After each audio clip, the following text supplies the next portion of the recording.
Como vimos anteriormente no R2, nós tínhamos dois vetores base, né? Então a gente fazia a decomposição do vetor V em cima de dois vetores base. No início da explicação mostramos V1 e V2, né? No espaço, né, ou no R3, nós já temos três vetores base. Nesse exemplo, nós mostramos que V ele está decomposto em V1, V2 e V3. E A1, A2 e A3 são os componentes do V em relação à base. Então A1 ele multiplica V1 proporcionalmente à projeção de V no eixo de V1.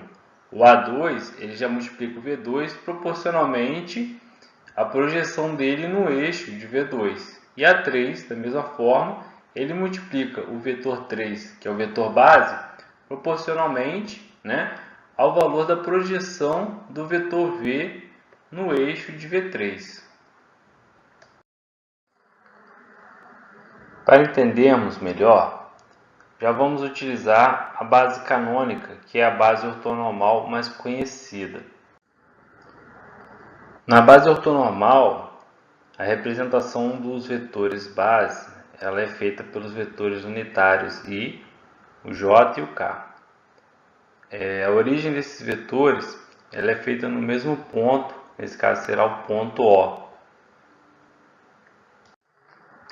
Esses vetores unitários eles são localizados nos eixos, né? Então o vetor I ele fica no eixo da abscissa ou eixo X, o vetor J ele fica no eixo das ordenadas ou eixo Y, e o vetor K ele fica no eixo das cotas ou eixo Z. As setas dos eixos elas servem para indicar o sentido positivo. Vamos considerar para essa base canônica um vetor V de forma que pudéssemos projetá-lo em cada eixo, né, e fazermos a decomposição dele no eixo X, Y e Z. Ok? Dessa forma, nós teríamos que V seria XI mais YJ e ZK. Outra forma de representarmos também, que é a forma analítica, seria colocando X, Y e Z entre parênteses, certo? Vamos considerar que o vetor V fosse agora definido como sendo 2i mais 3j mais 4k. Dessa forma, a projeção do vetor V no eixo X seria de 2, no eixo Y seria de 3 e a projeção no eixo Z seria igual a 4. Assim, fica mais fácil entender a decomposição do vetor. Nesse outro exemplo, o vetor V assume o valor de 3j mais 4k. Nós vemos que ele não tem a projeção no eixo X.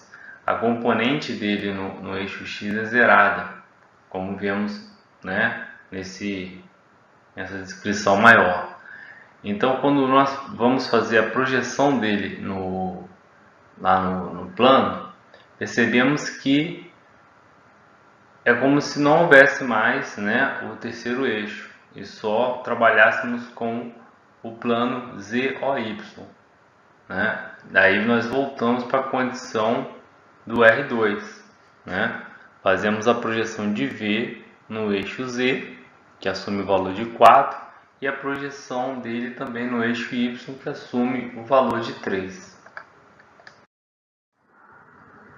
Nesse terceiro exemplo, V igual a 4K. O valor de V ele já não possui o valor no eixo X, nem o valor de projeção no eixo Y. Não tem a componente para o eixo X nem para o eixo Y. Então, o que sobra para o vetor V é apenas o valor da projeção no eixo Z. Ou seja, V vai ser igual ao valor da projeção no eixo Z.